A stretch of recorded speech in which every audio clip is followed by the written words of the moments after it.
They don't need you to be convinced. They need you occupied. Because a divided public is a manageable public. That isn't a theory, it's a pattern. Every system of power learns this early. Unity is dangerous, solidarity is expensive, but division is cheap, renewable, and self-sustaining. So the question isn't whether America's divided. The question is why the same divisions are constantly fed. Race, culture, identity, fear of loss, these aren't accidents. They're instruments.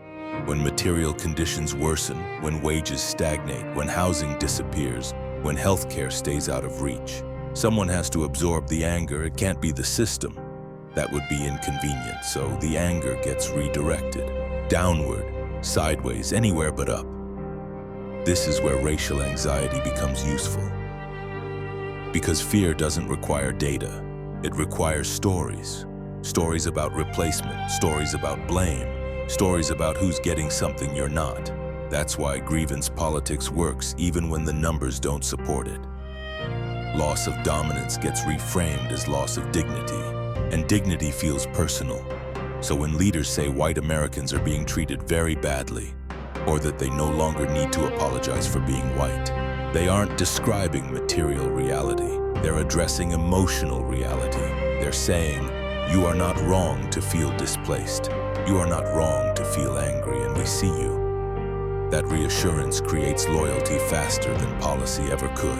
On the other side, the language flips. It talks about justice, inclusion, progress. It acknowledges harm. It signals empathy. But when empathy doesn't turn into outcomes, it produces a different kind of resentment. One that feels like betrayal. So both wings keep their bases emotionally engaged while the structure stays untouched. That's the trick. One side keeps people afraid of losing status. The other keeps people hoping for change.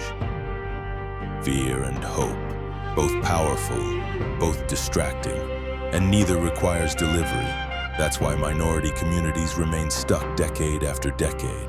Not because they don't vote, not because they don't care, but because their pain is politically useful.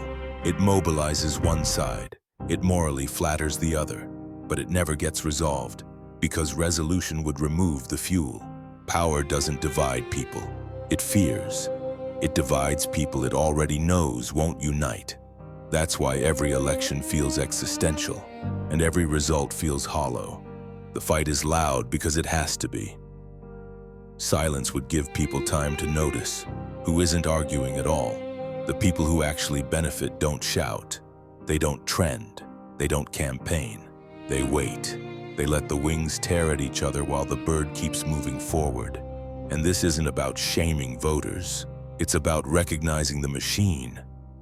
Because the moment you stop seeing your neighbor as the enemy, the machine loses leverage. The moment you realize most people are fighting over scraps, the illusion breaks. They don't need you to hate each other forever. Just long enough to never look up. They keep you arguing over wings so you never question the bird.